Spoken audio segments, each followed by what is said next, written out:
Now for a different kind of green, we're joined by David Delisle, money mindfulness expert and author. Hi, David. Thank you so much for being here. Yeah, thanks so much, Chelsea. I'm excited. Okay, so you are a self-proclaimed finance nerd. I didn't call him that. I didn't call him a nerd. And he even started investing by age 11. So what got you interested in finance at such a young age? I was just one of those finance nerds that I became fascinated with it. And that's why I want to sort of get other people to get excited about this, because a lot of it, once you learn more, it's not as complicated as we think it might be.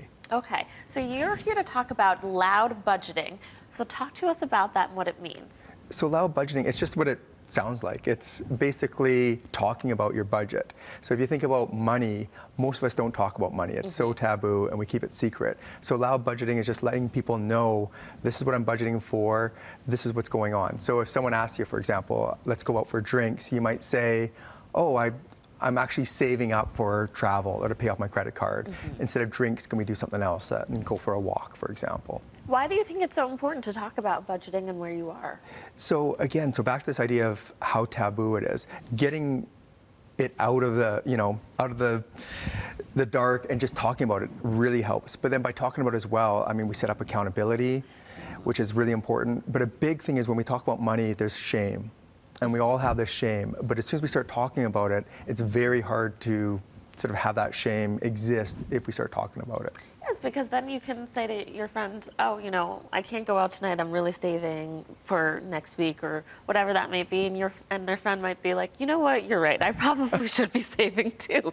You're doing me a favor, right? Yeah. Okay, so can you give us some tips on how we should talk to our kids about money? I see you brought in a book here. Yeah, so I wrote a graphic novel. So money's not very fun for most people. Like I'm a finance nerd, but for most people, they don't love this stuff. So I looked around and kids are reading graphic novels. That's what they want to read. So I wrote one of the first graphic novels that teaches about financial literacy just to make it fun. And when we think about teaching our kids, it doesn't have to be complicated. It's just having these conversations. So even when kids are really young, we can just start telling them how much things cost, when we're buying them, what we could buy instead. I used to talk to my kids in terms of chocolate bars. That teddy bear, that bike, that might cost 20 chocolate bars or 3 Lego sets.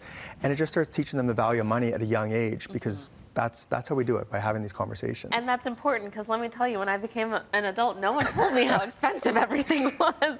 Now, your message is all centered in a mindset shift from greed and envy to abundance and empowerment. So let's talk more about that. Yeah, so I really try to focus on this idea of money mindfulness and just becoming more aware of what's important to you. So if you think if we're like the social media, and I'll go into kindergarten classes and all the kids want like $1 million. Right. And I'm like, what? They don't even know what they want $1 million for.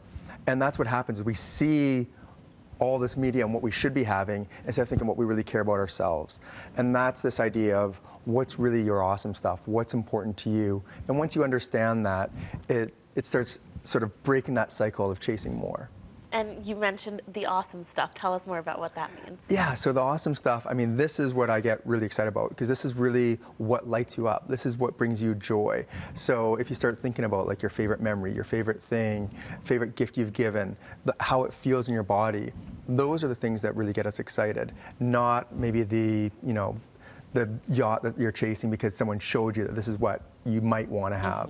And once you really understand what's important to you, it breaks that cycle of keeping up with the Joneses and chasing and all the rest of it. I really like what you're going there and going around and promoting, David. So thank you so much for coming in and sharing more. And if you would like to book David as a speaker or find his book, you can visit his website at daviddelisle.com. Thanks again for coming in, David. Thanks so much, Chelsea.